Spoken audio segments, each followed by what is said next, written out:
Welcome to humanity. This is our one.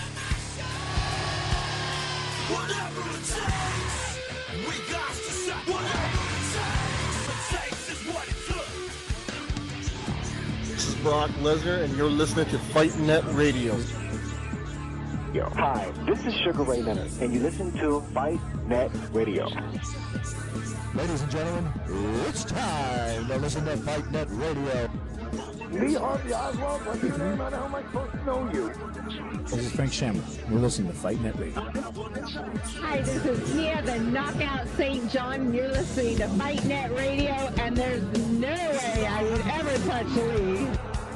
This is Chuck Jackson. I am Stephen Bonner, and you're listening to Fight Net Radio. Dan Henderson, you're listening to Fight Net Radio. Everybody, welcome to Fight Net Radio, where Lee's burning every bridge there is out there. All right. Hi, this is Manny Pacquiao. I'll fight anybody on FightNetRadio.com. Hey, I'm the king of the world! Hold it, you're not that crazy. I'm a bad man! I took up the world! The fight again, saying now he has a mental issue. Hi, everybody. Welcome to Fight Net Radio. That's the perfect place to start it. I knew at the minute you started in on the story that would be a good place to start. Hi, everybody. Welcome to Fight Net Radio, where we found out Tyson Fury is mentally damaged. That's hilarious. Yeah, you know, it's time to... Whenever a fighter brings in his mental state into the sport of boxing, it's time to have him just sit the bench. Take the titles away. Let him go figure out whatever's going wrong in his life. But that is a serious accusation to put out there on why you're pulling out of a fight is because you're mentally not fit. Look, rumors are it's physically, not mentally. It's just Fury being Fury. But I don't like it, Lee. I think he's already made the comment, and all of the governing bodies should come together and suspend Tyson Fury for at least a year. Until psychiatrists or someone could come back and tell us, no, this man is perfectly mentally fit to be in the sport of boxing. It's a big black eye if Tyson Fury is to hurt himself after making a comment like this and we still allow him to fight. It's a black eye for the sport. Yeah, the actual... hold on, let's see if I can read without glasses this morning. The actual Team Fury note says, it is with the deepest regret that we have to announce that the World Heavyweight Championship rematch between Tyson Fury and Vladimir Klitschko, scheduled to take place on the 29th of October in Manchester Arena, will not be going ahead. Tyson has this week been declared medically unfit to fight. Medical specialists have advised that the condition is too severe to allow him to participate in the rematch, and he will require treatment before going back into the ring. Tyson will now immediately undergo treatment he needs to make a full recovery. We and Tyson wish to express our sincere, deepest apologies to all those concerned with the event and boxing fans who are looking forward to the match. Tyson is understandably devastated by the development. We will be making a further statement in due course. Until then, we are asking... just gets better and better. We ask that Tyson and his family be given privacy. I think they should be given privacy, though. Oh, it's bullshit. Yeah, it totally is, Lee. I think it is. I don't think there's anything wrong with Tyson Fury other than the fact that he does not want to get back into the ring with Klitschko. He doesn't want to lose to Klitschko. Hit the home run. Yes, and he told us after that fight, if anyone remembers the interview after the fight, you heard Fury say, this is the greatest moment of my life. I can retire and be a happy man from here on out. He was saying that after the fight. This is not a surprise. This is the second time he pulled out. This guy is having nightmares of Klitschko knocking his ass out in the rematch, and he doesn't want it. Klitschko has said many times, this is not a rematch, this is revenge. And I think those words have truly gotten to Tyson Fury's head. That's understandable. Hi, everyone. Welcome to Fight Net Radio. For those of you wondering how the format of this show works, you just dropped right into a news story. The biggest news story of the week, and I think that is the biggest news story of the week. Andrew is a writer. I am an asshole. The format of the show simply goes like this. Andrew generally gives me a list, and trust me, we have quite the show for you today because Andrew wrote it on Wednesday of this week and has... No, it's still the same from Wednesday, Yeah, right? Is there yes. anything to add? Okay. There's a little bit. There's a one or two articles to add. Well, I'll fill us in. We're going to today's show really dives into the bullshit and circus that is Triple G and Canelo. And look, everybody, I said this before. Don't get your hopes up. It's not happening in December. It isn't. No. He's injured. He's injured. Right. The earliest it could theoretically happen is September. They are clearly posturing, and we'll get into the pressure from HBO and everything about that. Let me throw a quick teaser. We'll talk about it later, but Saul Alvarez needs to fire whatever medical team or medical doctor that he has around him. He should be fired. Go on, Lee. Yeah, no problem. We just have a few news stories to clean up before them. First and foremost, this past week, tickets for our friend Jesse Vargas, friend of the show, at least our social media follower, Jesse Vargas, and Manny Pacquiao went on sale this week. They will be fighting at the Thomas and Mack Center the first weekend in November. I believe I got that right because I've already booked my room and yes, it is. It is right because that is why HBO. One of the reasons of dropping Pacquiao, they were upset that he went right before the Ward Kovalev. Right before Ward Kovalev. I believe it is November 5th, the first weekend in November.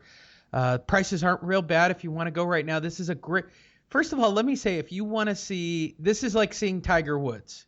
We can say whatever we want about Manny Pacquiao. Manny Pacquiao, to the sport of boxing, is in the echelon of Tyson and Ali and Mayweather and Leonard and Hagler. I don't care what you guys say. I don't care about all-time rankings. If you can go see Manny Pacquiao fight, it's like watching Tiger Woods swing a club. You want to go see it once in your lifetime. Jesse Vargas, great opportunity. Prices are very reasonable. I cannot believe I am putting over the event this heavy. And Lee, Top Rank just added 3 world championship fights to the undercard. One of them being Nonito Donaire versus Jesse Magdaleno. Magdaleno's also from Las Vegas. He's undefeated. He has an older brother that fights also. These guys do very good on the lower market out there in Vegas for Top Rank. I expect all of their fans to be there this night. When you add in Jesse Vargas having his fan base from Las Vegas, I believe Top Rank, they'll do fine in this fight. I think if Top Rank was smart, they would do this straight on the internet for television and do it around the world. Everybody pays like $5 direct to Top Rank. They would make, I guarantee they'd crash a server. I guarantee that if the people of the Philippines, and yes, they have the internet in the Philippines, as far as I know. I don't think they have it in Mexico yet. Could be the perfect. Sorry, that amused me. Yeah, whatever, Lee. Whatever, buddy. But that would be the way to go. I mean, if you're not going to do an HBO or Showtime deal, he's probably going to take it straight to pay-per-view, which he's done in the past. I'm sure they'll do fine. I don't think they're going to go heavy on the promotion. I think they just want to have the fight. I think they want to give Manny Pacquiao a tune-up. I still think, and I know everybody thinks I'm crazy for saying this, if Pacquiao wins again, I'm telling you, Floyd Mayweather, Manny Pacquiao, Part 2 next year makes all the sense in the world. Yeah, it really is because Floyd doesn't have another dance partner out there. If Floyd really... It's an easy win. It's a super easy win for him, and it makes them both $100 million. Yeah. You know, Lee, the PBC losing money. ESPN just released a story. Dan Rayfield just released a story last week about what happened to the PBC. Where are all their fight dates? Where are all their fighters? You know, he had almost their whole list of star fighters in their stable. Lee haven't even fought this year or only fought once and don't have a fight here in the future. And they do not know what's going on right now. But it looks like the Mayweather PBC dream that I believe they were trying to create, where Mayweather would fight on pay-per-view under the PBC banner. I don't know if that's ever going to come out now, because it just looks like Al Heyman maybe spent a little bit too much of that money, got investors nervous, and now they want to put the remaining of that money somewhere else. If that happens, Floyd Mayweather doesn't have a dance partner. Danny Garcia is not that guy yet. Keith Thurman is not that guy yet. The Charlo brothers, none of these opponents that were being built, I believe, to face Floyd eventually have really has the momentum going into that fight without a $900 million credit card to back them. So look at Floyd now. He's either got Saul Alvarez, Gennady Golovkin, or Manny Pacquiao. And if you take Manny Pacquiao, it's a no-brainer. It's a no-brainer because it's Floyd Mayweather. If you know Floyd Mayweather, he's taking the lesser of the three, correct? He's done it his whole career. Don't expect that to change. The rematch with Manny Pacquiao that Lee Honish on Fight Net Radio called a year ago.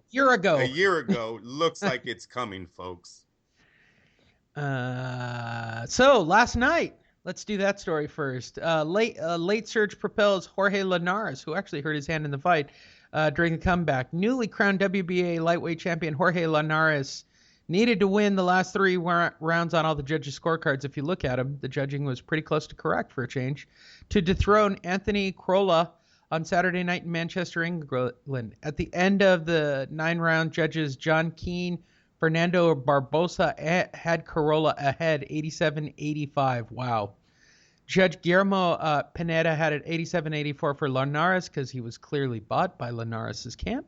Had Corolla won even one of those last 3 rounds, he would have retained his title. Talk about gassing out at the very end. And I was just checking out social media. According to Jorge Linares directly from his Twitter, my fight plan worked and I'm satisfied. However, I hurt my hand in the 6th round, which makes what he did for those final 3 rounds even that much more impressive. Where does Linares go from here? Anywhere he wants, Lee. Look, this guy has always had a market. I know they're very, Mr. Honda right now is very happy with the way Linares' career is pulled out. You know, he came to America, got 3 quick losses. He was undefeated, Lee. We all thought this kid was special. I said it before. He spoke 3 languages. He was a very good boxer, puncher. He just looked like he had everything to be a superstar.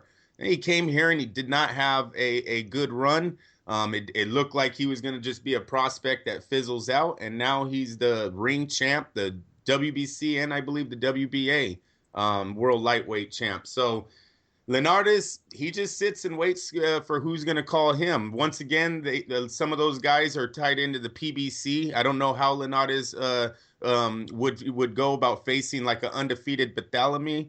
I believe is the champ right now, right under him. But that's a PBC fighter. Also doesn't bring a lot of money, so he doesn't draw a lot of fans to the TV. So don't know. You might go after a Felix Verdejo if he was around, but Felix Verdejo got into the motorcycle accident. He's a little banged up right now. They don't expect him back until next year, and I highly doubt they would bring him back against a fighter of the caliber like what Linares is right now. So, yeah, he's just going to have to wait and see, but he does hold 3 of the belts now in the division, so he's a main player. He will be there, and he has a good people behind him. Linares has always had a good team, and when I say that, I'm talking about Mr. Honda, his promoter. So I expect him to be fine. Very happy for him. You gave me a lot of shit. Said I always used to cover the kid, and now look at him. Yeah, you paid off. Yeah. You paid off 3 years later. I'm too bad I couldn't watch the damn fight. 4 years later. That's because you're too lazy to find it on the interweb. You stop it. I looked for it, Lee. I could not find this fight last night. I was kind of thrown off on the times. You know, they were reporting 11:30. You're telling me Front Row didn't have it on? I find that hard to believe. Like, Front Row has... No, Lee, I couldn't even find a highlight or an announcement. My feed has everything on it. I was expecting someone to drop a link to where this fight was going to. This is why you should have Twitter running, even though you hate it. Blah, blah. I didn't see it either, but for those of you who don't know, frontrow.eu is sort of the go-to place. You got to be real careful because it'll launch bugs. Exactly, yeah, Lee. It launches all kinds of horseshit. But hey, I'm telling you, last Sunday, my local Hooters completely jobbed me on trying to watch the Chargers game. And I wanted to watch the Rams and the Chargers at the same time, right? So I'm at Hooters. Like, first of all, going in as a single person at Hooters, you might as well hang the sign on you that says leper, right? So they're waiting to find me a single table. I said, there's no such thing as a single table, bitch. Like, get me a table. Right. Like, I watched